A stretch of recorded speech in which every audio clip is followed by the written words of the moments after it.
Salut Guillaume, Salut Pierre, c'est un plaisir de te ça va recevoir bien? sur Verisme TV, ça va très bien. Et toi? Ouais, ouais, super, super. On aurait pu se faire une introduction en japonais, puisque on a ça en commun, c'est qu'on parle tous les deux japonais et toi tu es actuellement au Japon. Non, C'est- alors je suis rentré en France là, mais Tu es rentré en France. voilà. D'accord. Mais oui, j'étais au Japon il y a moins de 10 jours là. Ouais, Effectivement. super. On va en parler parce que à travers ta position, notamment au Japon, mais pas que ça, hein, la raison pour laquelle tu étais au Japon, c'était pour la Fondation Zeri. Euh, C'était pour le travail de Gunther Paoli, entre autres. Et donc cette vidéo qu'on va faire ensemble aujourd'hui, ça va être la première d'une série de petites vidéos qu'on a décidé de faire ensemble pour présenter tout ce qui se fait autour de l'économie bleue. Alors c'est pour ça le polo bleu de Patagonia est toujours d'actualité quand je parle de l'économie bleue sur la chaîne. Et, euh, et donc on a reçu Gunther Paoli 2 fois, on a reçu Idriss Aberkan. Ils nous ont présenté un peu ce projet de Tour de France, de Super France, pour présenter ce qui était faisable dans cette France de demain, d'après-crise qu'on veut reconstruire, avec des opportunités vraiment très concrètes. Et bon, la fondation Zeri de Gunther Paoli qu'on a déjà présentée, elle est porteuse de projets, de projets vraiment révolutionnaires par sa structure même, par ce qu'elle propose, c'est-à-dire l'économie bleue, régénérer les écosystèmes et produire plus de valeur. Aujourd'hui, on va s'attaquer à un petit thème qui va être passionnant, parce que ça concerne le plastique et c'est vraiment un enjeu de poids, une problématique actuelle que tout le monde en plus a en tête. Mais avant ça, j'aimerais te savoir, bah voilà, qu'est-ce que tu fais, d'où tu viens, pourquoi tu es engagé dans ce cheminement-là, qui est un peu similaire au mien, et quelle est ta place dans cette fondation Zeri. Donc ouais, donc ben moi j'ai un parcours un petit peu atypique. Je me suis perdu un petit peu entre les bancs de l'école que j'ai rapidement quitté et en même temps ma passion pour la nature et les différents types d'écosystèmes. Comme toi, je partage aussi la passion pour la santé. Et puis, bah, quand on commence à étudier le système corps humain, on s'attaque vite à d'autres systèmes et on finit par s'attaquer aux écosystèmes et puis à l'écosystème Terre en général. Et donc, c'est un petit peu ça qui m'a lié, qui m'a amené à Zeri après bon, différentes expériences personnelles où j'ai contacté Günther et avec qui je travaille depuis maintenant 1 an et demi. Donc, bah, à l'origine, je suis déjà passionné par tous ces projets-là et c'est des choses qui me parlent. Et donc, d'avoir aujourd'hui cette opportunité de pouvoir travailler avec certains d'entre eux, c'est vraiment quelque chose qui m'est très cher. Et donc, c'est quelque chose que j'ai envie de partager avec un maximum de monde. Et donc, bah voilà, je suis ravi de pouvoir faire cette petite vidéo d'explication euh, donc cette série même de vidéos d'explication sur différents projets et comme tu disais, alors on va parler plastique aujourd'hui, donc on va parler d'un problème majeur, mais on va parler aussi d'une ressource majeure parce que on va parler énergie. Et l'énergie, c'est ce qui permet à une civilisation et à une économie de fonctionner. Donc sans énergie, on est vite limité. Voilà. Super, super. C'est rigolo parce que pour revenir sur ton parcours, on a ceci en commun qu'on a suivi des formations de naturopathe.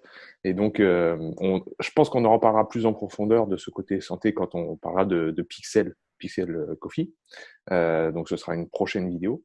Oui, je disais, donc la santé t'a mené à cet écosystème plus global. Donc, ce sera intéressant Ouais. dans mes prochaines vidéos qu'on reprenne un peu tout ça et qu'on voie bah, justement les critiques que vous pouvez recevoir, notamment au niveau de la santé, de certains groupes, de certaines franges de la population. Donc, ça va ouvrir les débats aussi, ça va être très intéressant.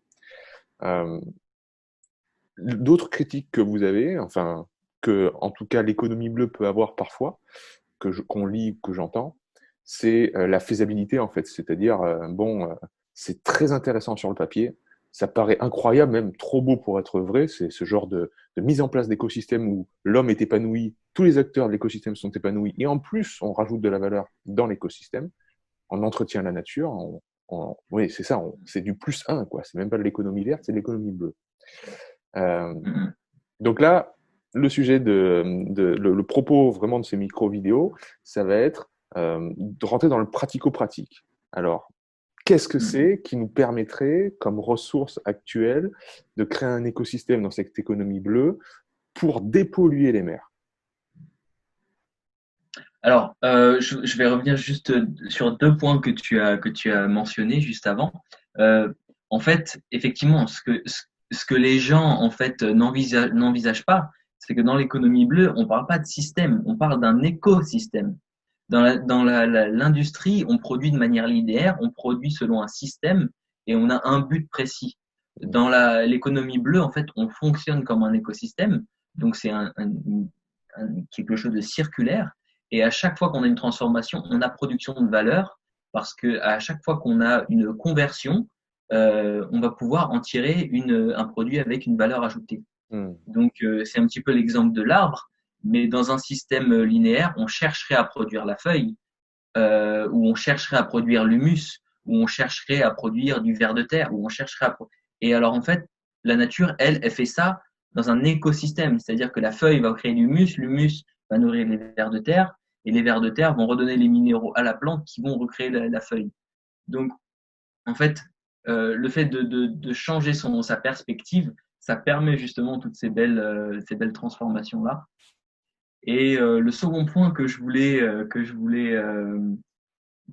discuter, c'est que on a cet aspect aussi fantasy, on a cet aspect de raconter une histoire. C'est-à-dire que effectivement, ça paraît très beau et il y a des gens qui vont peut-être pas y croire parce que ça paraît très beau, mais il y a des gens qui vont y croire et qui vont continuer à y croire parce que c'est très beau. Et on a cet adage qui dit c'est les vainqueurs qui écrivent l'histoire, mais peut-être bien que c'est les histoires qui font les vainqueurs. Parce que avoir une fantaisie, avoir un récit auquel les gens puissent se regrouper et donner un objectif qui soit le plus concret possible, ça permet de rassembler des gens, de rassembler des énergies et de créer justement ces possibilités-là. Hmm.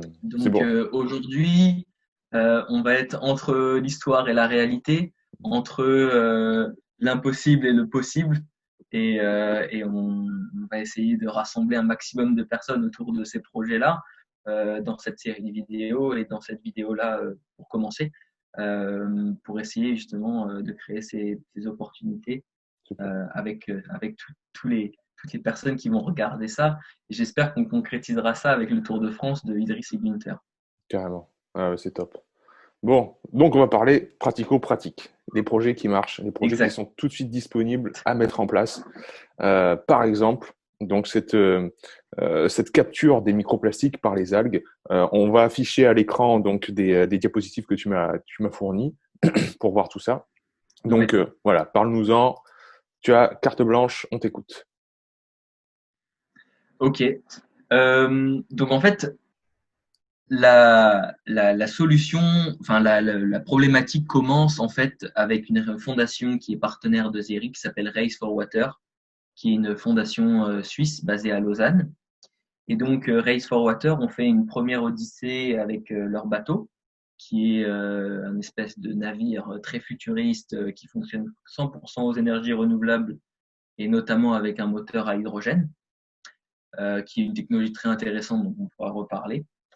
Et, euh, et en fait, donc le bateau a fait un premier tour, une première odyssée à travers le monde où ils ont prélevé en fait des échantillons dans différents océans avec notamment des microplastiques et des plastiques. Et dans ce premier tour, cette première odyssée, ils se sont concentrés sur en fait appréhender l'ampleur de la problématique des plastiques et donc des microplastiques. Et alors le bateau en est actuellement à sa deuxième odyssée. Et D'accord. la deuxième odyssée, en fait, a pour objectif de présenter des solutions contre le plastique. Hmm. Alors la solution Race for Water, c'est une solution en fait qui concerne surtout les plastiques en général, les gros plastiques, parce que eux en fait leur idée c'est de ne pas polluer plus les océans qu'ils ne le sont déjà, et D'accord. donc d'intercepter les plastiques avant qu'ils arrivent dans la mer. Donc leur procédé, en fait, ils sont partenaires avec une entreprise qui s'appelle Etia, qui est une entreprise française. Mhm. Et Etia ont une machine qui s'appelle la BioGreen, qui est une machine en fait, qui permet de convertir les plastiques en gaz et en huile, en diesel, en carburant. Et ensuite, avec un moteur qui peut utiliser ces deux sources d'énergie-là, en fait, on produit simplement de l'électricité avec les plastiques. Et l'électricité produite permet de financer la collecte. D'accord. Ça, c'est le modèle de base, j'ai envie de dire. Le second modèle, en fait, qu'on a imaginé avec la Fondation Zeri, c'est un modèle qui est un petit peu plus complexe et qui fait plus entrer la biologie. Et la biologie, notamment, en fait, les algues. D'accord. Euh, donc, en fait, le principe, c'est que dans les microplastiques, il y a deux sources de microplastiques. Il y a les sources primaires et il y a les sources secondaires. Les sources primaires, c'est les microplastiques qui sont à l'origine des microplastiques, c'est-à-dire que ça va être des adjuvants dans certains produits, typiquement les crèmes solaires, les dentifrices, certains produits cosmétiques. Et donc, on utilise des particules plastiques de petite taille parce que ça donne une fonctionnalité au produit. Donc ça, c'est le premier type. Le second type, en fait, c'est les microplastiques qui sont issus de la dégradation des grosses pièces de plastique. Donc, quand un plastique arrive dans les océans, il y a les vagues, il y a les UV du soleil, et puis il y a toute des frottements mécaniques qui font que le plastique se dégrade jusqu'à arriver à des très fines particules. D'accord. Et donc, quand le plastique fait une taille inférieure à 5 mm, on appelle ça un microplastique. D'accord. Mais en réalité, on pourrait carrément parler de picoplastique parce que normalement, micro, c'est l'échelle du micron. Et là, on est sur des millimètres. Donc, en réalité, on a déjà un écart d'échelle. Donc, si on peut parler de picoplastique, on parlerait de particules encore plus fines, qui seraient de l'ordre du nanomètre pour le coup. Et ces particules-là, en fait, elles ont les propriétés de rentrer dans les organismes. Et quand elles rentrent dans l'organisme, eh bien, l'organisme, en fait, arrive à les dégrader dans une certaine mesure. Mais en dégradant ces particules-là, en fait, on va libérer des additifs qui sont encristallisés dans le plastique. Parce D'accord. qu'un plastique, c'est des briques de Lego qui sont toutes les mêmes, qu'on appelle des polymères. Et pour que ces polymères-là aient des propriétés spécifiques, on va y ajouter des adjuvants, des additifs, qui peuvent être des bloqueurs d'UV, des retardateurs de flamme. Qu'est-ce qu'il y a d'autre? Des substances pour les rendre plus mous, plus flexibles. Et en fait, toutes ces molécules-là, elles ont des pouvoirs, notamment sur le système endocrinien. On parle beaucoup des phtalates, euh, Tous les perturbateurs endocriniens. des perturbateurs endocriniens Mm. classiques. Et donc, en fait, quand on absorbe ces très très fines petites particules de plastique, eh bien, on risque des problèmes de santé, nous, mais toute la chaîne alimentaire en réalité. Bien sûr. Puis j'ai C'est-à-dire que vu. tous les êtres Pardon. vivants, absolument. Ouais, excuse-moi de te couper. Non, c'était parce qu'il y a une image très parlante dans les le PDF que tu m'as envoyé. C'était que en un an, Ouais, on avale une carte de crédit, c'est ça? L'équivalent d'une carte de crédit en plastique. exactement. Alors après, ça dépend effectivement de la consommation de produits marins qu'on a. Non, c'est en une Euh, semaine, pardon. Mais oui, d'accord. il faut savoir que la présentation a été designée pour le Japon Mm. et au Ils mangent Japon, beaucoup, donc ouais. il y a la soupe miso, il y a le nori, Mm. il y a tout un tas de produits de la mer qu'on consomme de manière très régulière. Bien sûr. Et donc effectivement, au Japon, on est plus susceptible encore à la pollution des microplastiques. Mais bon, ça donne un ordre d'idée et ça laisse présumer de Bien sûr, l'impact que ça a sur les poissons et l'écosystème marin. bien sûr, bien sûr. Et donc du coup, voilà, il faut répondre à cette problématique-là. Il faut appliquer le principe de précaution. On ne peut pas se permettre d'attendre d'avoir la totalité des études qui vont nous prouver par A plus B que c'est nocif et que ça a tel impact sur la chaîne alimentaire. C'est évident que ça a un impact. Et aujourd'hui, au Japon, ils ont par exemple recensé une perte de 25% de la production des ormeaux. Ils mangent pas mal d'ormeaux, ils mangent Mm. des oursins. Et toutes ces espèces-là, en fait, elles se nourrissent en mangeant des algues. Mm. Et donc il y a l'université au Danemark qui a fait une étude et qui a montré que, en fait, les algues, les particules de microplastique se collent dessus. On ne parle pas d'absorption, parce que l'absorption, ça serait que ça rentrerait dans l'organisme des algues. On parle d'adsorption, où le plastique, en fait, reste collé à la surface. D'accord. Et donc, avec cette propriété des algues-là, en fait, on a la capacité de récolter les microplastiques des océans. Hmm. Donc, on a la capacité de récolter non seulement les microplastiques qui vont arriver par la dégradation des plastiques qui sont déjà dans l'océan, chose que ne proposait pas à l'origine Race for Water. Et on D'accord. va avoir aussi l'opportunité d'agir sur les plastiques primaires, qui vont être donc les plastiques qui ont été jetés dans l'océan à l'état de microplastiques de Hmm. par l'utilisation des crèmes solaires, de par l'utilisation des cosmétiques, etc., etc. D'accord. Donc vraiment, à même la plus petite échelle, finalement, ça absorbe, comme tu dis, ça les retient, quoi. Exactement, exactement. En fait, ce qui se passe bien souvent pour des plus grosses pièces de plastique, c'est qu'en fait, quand le plastique reste trop longtemps dans la mer, il y a toutes ces petites coquillages qui viennent et qui créent leur petite carapace, leur petite coquille. Et ça, en fait, ça donne du poids et le plastique tombe dans les océans. D'accord. Donc, on arrive à retrouver des particules de microplastique et de plastique à des profondeurs phénoménales Ouais. parce que ça tombe. Et donc, bon, bah, voilà, c'est une catastrophe et c'est très, très difficile de mesurer tous les effets Bien sûr. néfastes du plastique. C'est pourquoi on se doit d'agir sans avoir euh, l'intégralité de ces éléments-là, parce que ces éléments-là, c'est une certitude qu'il y Hmm. a un impact sur l'écosystème. Et donc, cette solution des macroalgues, c'est de récupérer donc les plastiques en faisant des rideaux d'algues. Donc là, on voit des Japonais, Donc, je montrerai la photo, qui tiennent des rideaux d'algues énormes. C'est ça l'idée. alors ouais, ça c'est une photo qui est en Chine. D'accord. Donc l'idée effectivement, c'est de créer des rideaux d'algues et en fait donc ces rideaux d'algues là, ils vont nous permettre plusieurs choses, dont en fait l'objectif c'est la création d'une zone sans microplastique. D'accord. Donc, on l'a appelé la MPFZ pour Hmm. Microplastic Free Zone en anglais. Et donc, l'idée, c'est qu'en fait, dans cette zone-là, on va pouvoir faire la culture des, de tous ces crustacés-là. Donc, ça inclut aussi pour nous en France, on a la culture des huîtres et la culture des moules. C'est des organismes qui sont un peu différents parce que c'est des organismes filtreurs, pas comme les oursins et les ormeaux qui, eux, mangent les algues. Mais tout de même, en fait, on va avoir un impact qui est très intéressant sur Bien sûr. le littoral. Hmm.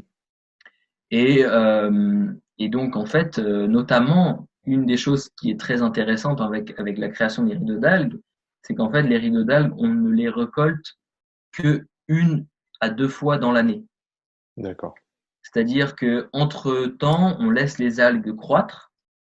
Et quand ces algues croissent et qu'on a suffisamment de biomasse dans l'océan, eh bien en fait, on a une zone qui est refuge pour tout un tas de juvéniles, de larves de poissons, de larves de mollusques, de larves de crustacés. Et donc, on régénère complètement l'écosystème. Et donc, ça a un impact sur la ressource qu'on dit halieutique, Hmm. c'est-à-dire la ressource dans les océans plus loin, la mer profonde, on va dire, Mhm. parce que, eh ben, en fait, on régénère en fait à l'origine la capacité des populations à se régénérer en protégeant les petits. Bien sûr. C'est génial parce qu'en plus, comme il y a écrit dans le document, c'est vraiment la biomasse qui croît le plus vite sur cette planète. C'est bien plus vite que le bambou, bien plus vite que tout le reste. Donc, Exactement. imaginons que, je sais pas, un producteur d'huîtres français décide ça l'intéresse parce qu'il est vraiment sensibilisé à cet aspect de pollution, et je pense que tous les producteurs d'huîtres en France le sont. Euh, Combien de temps sur une exploitation vraiment de taille moyenne, hein, est-ce que c'est facile à mettre en place? Est-ce que c'est tout de suite implémentable? Combien de temps ça va lui prendre dans le temps avant de voir des premiers résultats de la dépollution? Alors, en fait, la mise en place des rideaux d'algues, ça prend vraiment très très peu de temps, hein. En une semaine, on peut poser plusieurs kilomètres de rideaux d'algues. D'accord. Après, comme on disait, la croissance, en fait, c'est la croissance la plus rapide sur la Terre. Mhm. Parce que les algues en fait fonctionnent avec la poussée d'Archimède dans l'eau et d'autant plus l'eau de mer. Donc avec la poussée d'Archimède, en fait, le combat contre la gravité est d'autant plus simple. Et donc, du coup, la biomasse qui est créée peut se concentrer sur voilà, le développement en croissance. Chose que sur Terre, il y a dû avoir des adaptations. On a dû avoir l'apparition de lignine, donc de fibres dures pour résister contre la gravité. Et ça, c'est quelque chose qu'on n'a pas chez les algues. Autre chose, c'est que donc les algues en fait produisent beaucoup de lipides, produisent beaucoup de matière grasse, et donc on sait que le gras flotte sur l'eau, donc ça permet aussi d'entraîner l'algue vers la hauteur. D'accord. Et donc oui, pour revenir à ta question, en fait la croissance des algues, c'est vraiment quelque chose de très rapide. Après, répondre à la question de manière précise, nous, notre approche avec la Fondation Zeri, en fait, c'est d'utiliser les espèces qui sont locales. D'accord. Parce qu'on veut régénérer l'écosystème et que l'écosystème dont on parlait tout à l'heure, c'est-à-dire bien les crustacés, les poissons, etc., ils sont habitués à un certain type d'algues. Et donc, si on leur met une algue complètement différente, eh bien, on peut avoir un problème d'espèce invasive, on peut avoir tout un tas de problèmes qui va perturber l'écosystème. Et ça, c'est pas notre objectif en fait.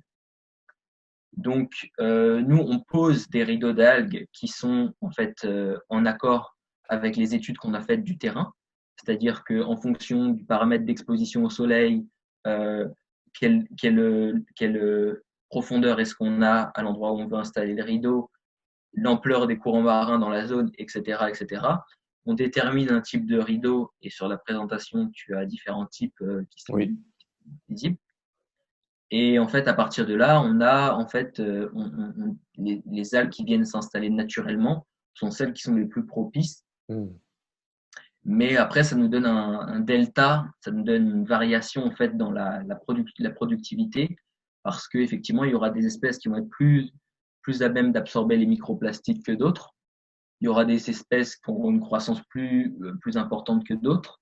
Il y aura des espèces dont la biomasse va fournir plus de biogaz que d'autres. Mais je lisais une étude intéressante là-dessus. En fait, ils expliquaient que, par exemple, les algues vertes avaient plus d'acide polyinsaturé, donc oméga 3, oméga 6, étaient plus facilement utilisables pour les compléments alimentaires, là où les algues brunes avaient plus d'acide gras saturé qui étaient plus facilement utilisables pour des biocarburants. D'accord. Donc, c'est un exemple, en fait, Oui, de la pour dire variabilité entre les espèces, etc.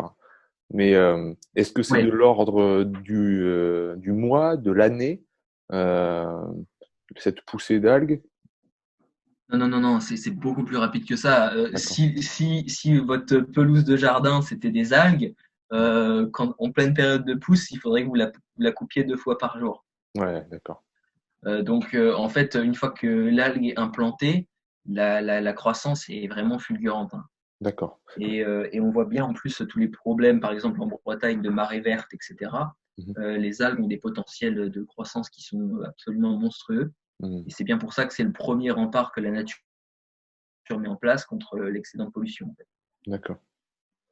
Alors, si on revient maintenant sur l'écosystème qui peut être fait, parce qu'on a bien compris que voilà, ça va de quelque sorte par.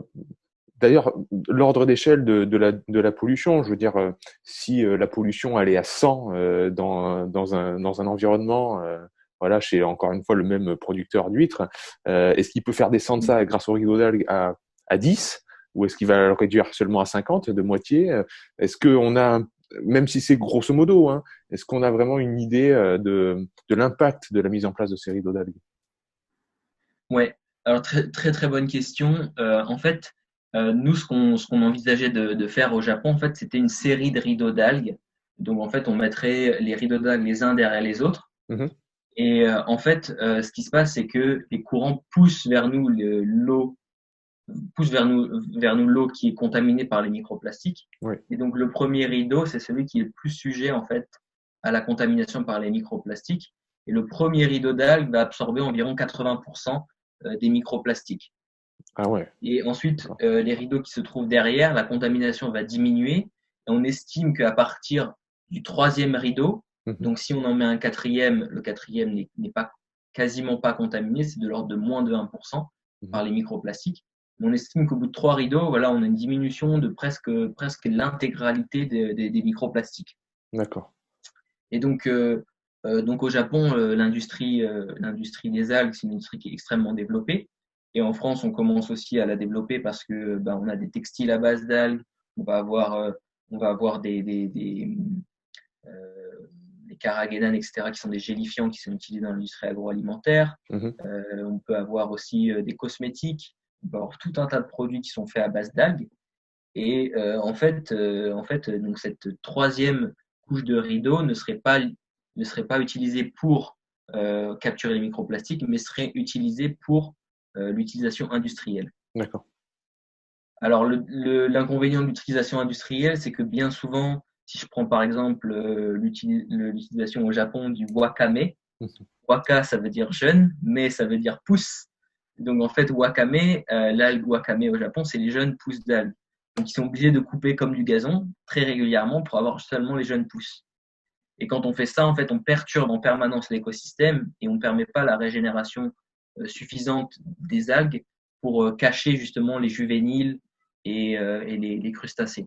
D'accord. Alors que les rideaux qu'on va avoir avant, donc les 3 premiers rideaux qui, eux, vont servir à l'absorption des microplastiques, eux vont être vraiment efficaces parce qu'on va les laisser pousser et ils vont permettre justement l'absorption des microplastiques et en Mhm. même temps d'avoir cet impact sur la biodiversité locale. D'accord. Est-ce qu'on a vu différents types à l'image de rideaux d'algues? Il y en a qui sont circulaires, donc qui sont vraiment par spot comme ça. Il y en a, on a l'impression qu'ils couvrent des longueurs entières. Est-ce qu'il Ouais. faut complètement encadrer une zone ou est-ce qu'un petit spot par-ci par-là va suffire pour avoir un impact vraiment global sur une plus grande aire? Comment ça se passe vraiment cet impact-là? Est-ce qu'il faut vraiment investir dans quelque chose qui est fort, j'ai envie de dire, dans l'implémentation de sa zone maritime, ou est-ce Oui. que c'est tellement absorbant, ça retient tellement de plastique que une petite quantité d'algues, j'ai envie de dire, couvre une grande zone, dépollue une grande zone.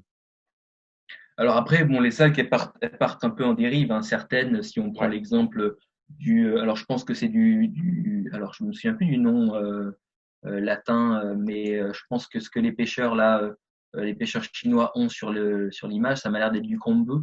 d'accord, Je sais plus sans comment on doute. appelle ça en français. Tu Ouais, rechercheras le nom, ouais, le parce nom que latin. ouais. C'est aussi connu en France, hein. Hmm. Et, euh, et alors, ce type d'algue-là, effectivement, ça fait des grands filaments qui peuvent un peu partir à la dérive et absorber des microplastiques un peu plus loin que la zone d'amarrage, j'ai envie de Ouais, dire. Mais dans la majorité des cas, en fait, effectivement, si on veut se concentrer sur une aquaculture, c'est bien d'opter pour par un exemple, une rideau, sphère. vraiment. Ouais. Ah Là, on d'accord, est sûr de ne pas avoir d'accord. de trous, en fait. Hmm. Alors c'est pareil, je parlais enfin, dans mon explication, je disais on met les rideaux les uns derrière les autres. Avec les sphères, on peut mettre des sphères derrière des Hmm. sphères en fait en quinconce, Ouais. une espèce de zigzag comme ça. Et dans Hmm. ces cas-là, on aura un effet aussi couvrant et on Hmm. créera une zone derrière les rideaux qui sera propice aussi pour l'aquaculture. D'accord. Donc c'est vrai que je comprends un peu le principe maintenant mieux que tu as expliqué tout à l'heure, c'est-à-dire le courant va emmener l'eau et donc ce courant normal vers la rive fait Oui. que les algues elles sont mises au contact naturellement de tout le plastique et donc ça dépollue. Donc d'accord, c'est vraiment pour ça que ce terme de rideau est sans doute bien choisi, c'est qu'il faut créer une sorte de barrière. Euh, Est-ce que encore une fois, j'essaie de me placer vraiment du côté pratico-pratique du cultivateur je sais pas, encore une fois, d'huîtres ou de moules ou peu importe, français, Ouais. qui se dit, quel coût ça a, la mise en place de ça? Le temps, d'accord, ça va très vite, mais est-ce que, il faut vraiment que je transforme mon exploitation, que j'investisse, de l'argent? Heu, Comment ça va se passer concrètement? Alors, je pense qu'avant de parler du coût, il faut parler aussi du gain. Ouais, C'est-à-dire que nous, on prévoit, enfin, ce qu'on envisionne dans la création de ce label Microplastic Free Zone, c'est qu'on a une aquaculture, pardon, qui serait l'équivalent du bio mmh, pour l'aquaculture. Et donc, on aurait une garantie en fait d'avoir pas de microplastique très peu de microplastiques en comparaison du traditionnel dans la nourriture qui soit cultivée dans ces zones-là. Mm. Donc ça, c'est la première plus-value. La seconde plus-value, et là, je pense que tu auras le schéma qui, je pense, en fait, sans explication peut paraître un peu indigeste. Mais Mhm. donc, quand on a culture d'algues, on a une première plus-value qui est la production de nourriture. Comme je le disais juste avant, on peut avoir donc une zone sans microplastique. Ensuite, on va utiliser en fait la biomasse des algues. Et donc là, je rejoins en fait un petit peu la vidéo qu'a fait Idrissa Berkane il n'y a pas longtemps. Il a fait une vidéo très intéressante sur la collapsologie, où il démonte un petit peu le mythe de la collapsologie, qui est qu'il n'y a pas d'équivalent au baril de pétrole. Et que, alors en fait, en réalité, on a plein d'alternatives au pétrole. Et on pourra en reparler dans plusieurs projets de Blue Economy, parce il parle dedans de l'arbre diesel, le copaïba, mais là, on va parler des algues. Et alors en fait, on peut convertir la biomasse d'algues, alors soit de manière traditionnelle, avec un système traditionnel d'économie classique, où on peut raffiner en fait les huiles des algues pour en faire un carburant en baril, en liquide, soit en fait on peut faire la fermentation des algues, comme nous ce qu'on propose, et dans ces cas-là on obtient donc du gaz méthane, qui est une seconde en fait source de revenus. Et une fois qu'on a fait la méthanisation, la digestion de la biomasse et qu'on a obtenu notre gaz méthane, il nous reste en fait des bouts euh, de, des bouts résiduels. Et ces bouts résiduels-là, il faut savoir que les algues, ça a toujours été utilisé comme intrant dans l'agriculture. Parce que les algues contiennent le carbone nécessaire pour renourrir le sol, et ça contient aussi tous les oligo-éléments, puisque toutes les roches ont été érodées, les rivières charrient tout ça dans la mer, et que dans la mer, il y a absolument tout ce dont la plante a besoin et peut rêver d'avoir. Et notamment, on a le phosphate. Or, aujourd'hui, le phosphate, il est exploité dans des mines qui sont des mines à ciel ouvert, qui ont un impact désastreux sur la nature, parce qu'on utilise différents produits pour extraire le phosphate, mais parce qu'ensuite, une fois qu'on a fini d'extraire le phosphate, on laisse un sol complètement nu et à l'abandon où rien ne peut pousser. Euh, et donc, en fait, voilà, on produit un engrais qui est utilisable dans l'agriculture biologique et qui va nous donner une source de revenus supplémentaires. Donc, on est vraiment dans l'écosystème Blue Economy typique. Mm. On multiplie les plus-values à chaque fois qu'on a une transformation. En fait. Mm. Donc, c'est pour reprendre l'écosystème et donc cette philosophie vraiment circulaire, on a l'algue. Le producteur, il va avoir son algue qui va dépolluer ses mers, donner une plus-value première à ces produits qui vont être labellisés sans aucune pollution plastique Ouais. par votre label notamment, mais rien que le fait de le dire et voilà, de promouvoir sa façon de produire donnera de la valeur ajoutée à ses moules, à ses huîtres, peu importe. Mm. Mais en plus de ça, il va pouvoir donc avoir cet apport par la méthanisation de revendre cette biomasse pour les fabricants, comme tu dis, peut-être d'énergie, que ce soit l'équivalent du pétrole, plus ou moins, comme tu le disais. Mm. Et puis encore d'autres applications. Est-ce qu'il y en a d'autres qui terminent ce cycle-là? Ouais. Alors, en fait, on a la seconde diapositive Ouais. que tu as également, en fait, qui concerne en fait le traitement des microplastiques. Donc, en fait, une fois qu'on a fait la fermentation des algues, on a des bouts résiduels. Ces bouts résiduels-là, on extrait les microplastiques par centrifugation. D'accord. Et une fois qu'on y a extrait les microplastiques, en fait, on adjoint les microplastiques. Et là, on reprend en fait le système qu'avait à l'origine Race for Water, Mhm. où en fait, on introduit en fait simplement les microplastiques avec les plastiques traditionnels.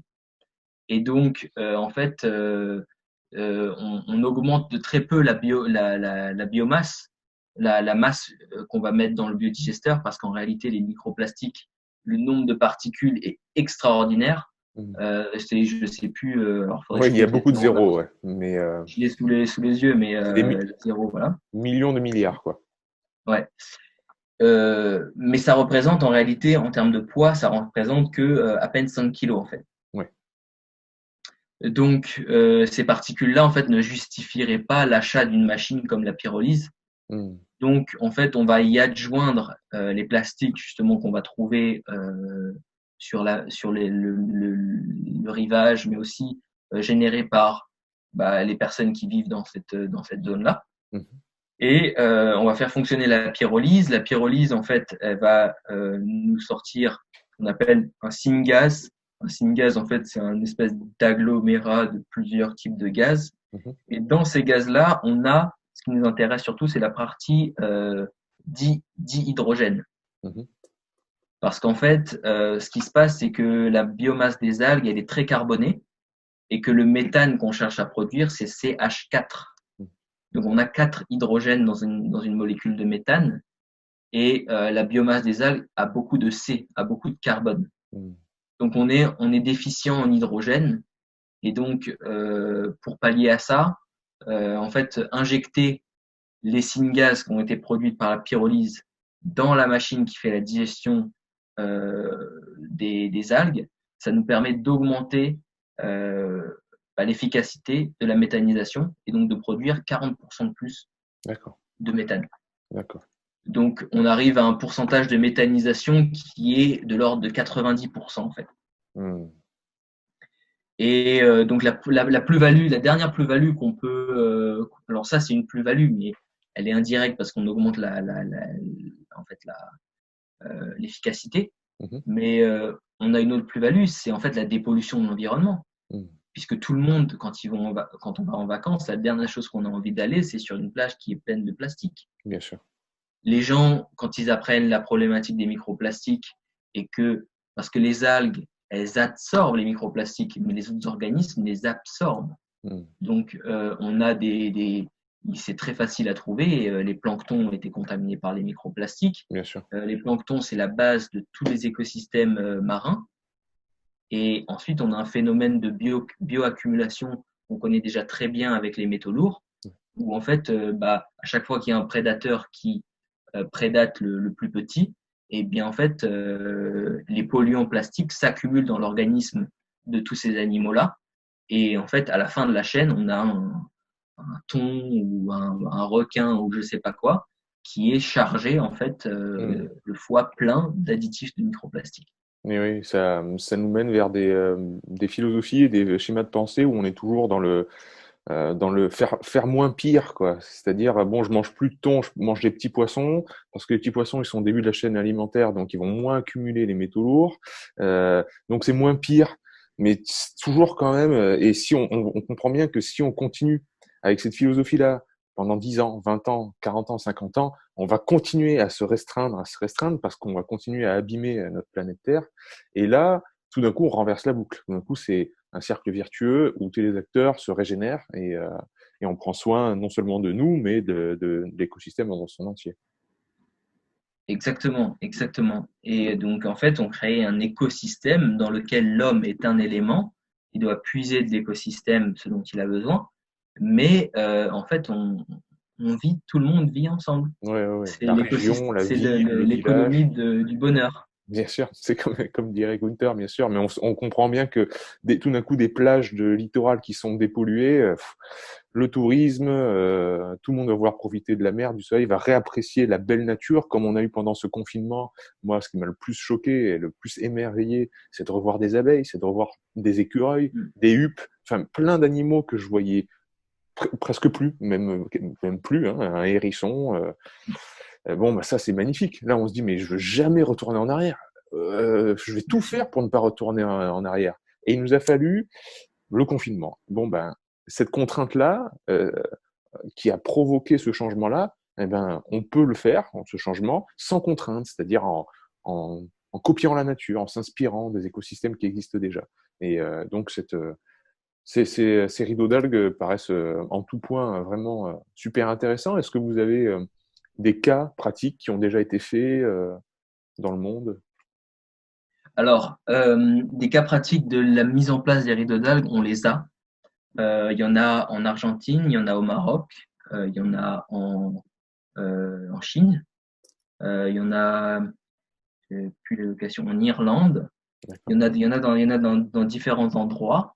Après, en fait, ce qu'on appelle nous en Blue Economy la clusterisation.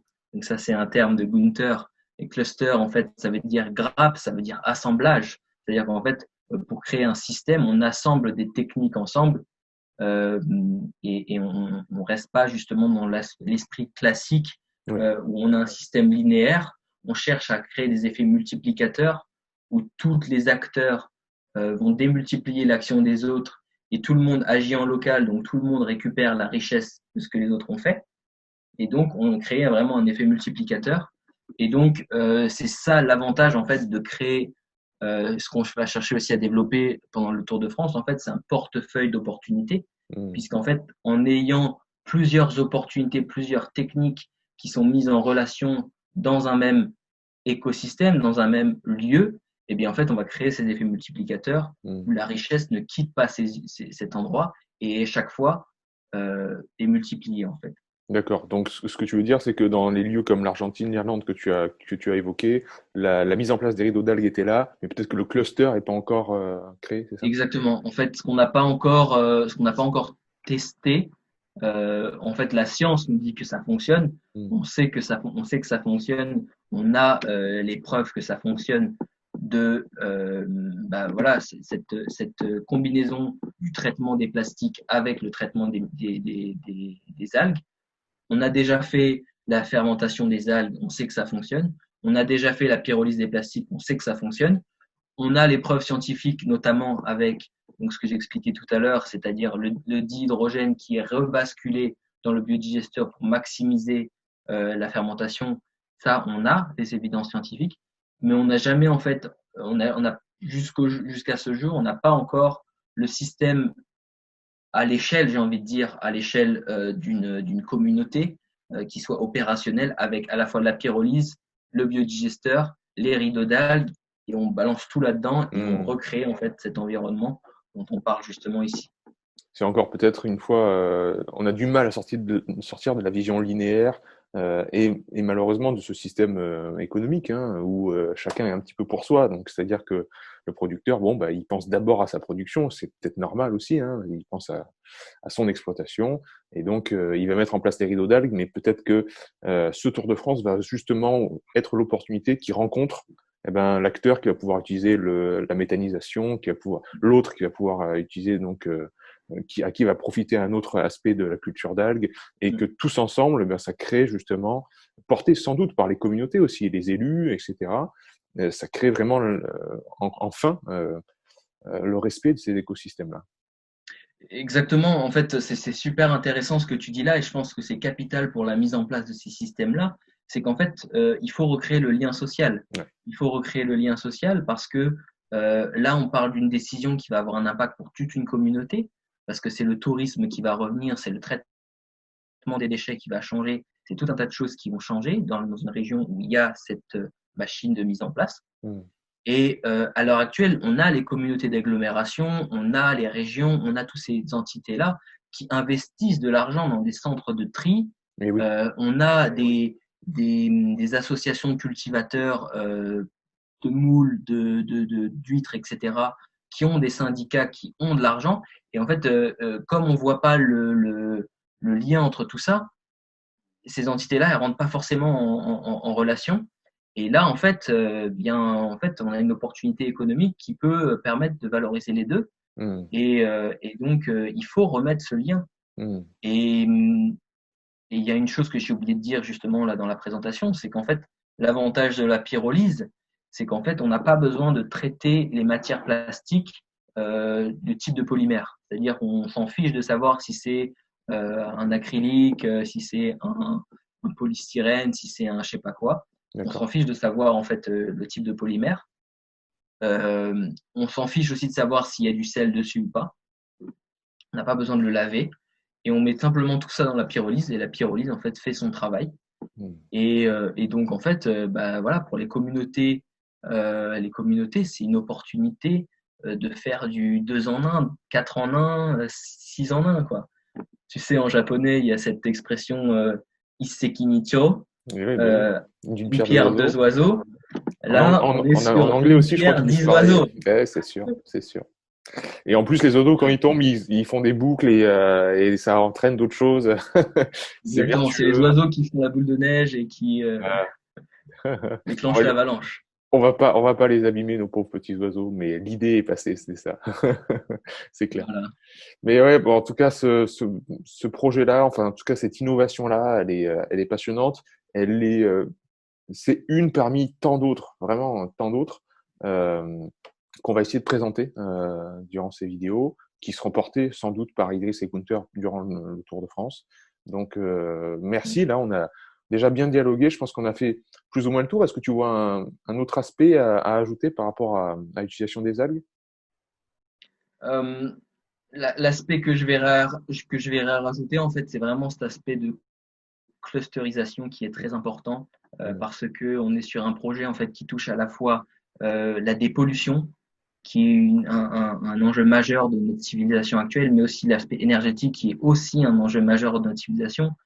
Si on voit toutes les tensions géopolitiques à travers le monde Bien sûr. pour des barils de pétrole, pour des ressources, etc., euh, souvent énergétiques, on se rend bien compte en fait de l'impact sur la paix, sur le bonheur que peut avoir un tel système. Mm. Et, euh, et je voudrais faire un petit lien parce qu'actuellement, moi, je travaille aussi avec Madagascar, où on essaye de changer le modèle de production de café là-bas.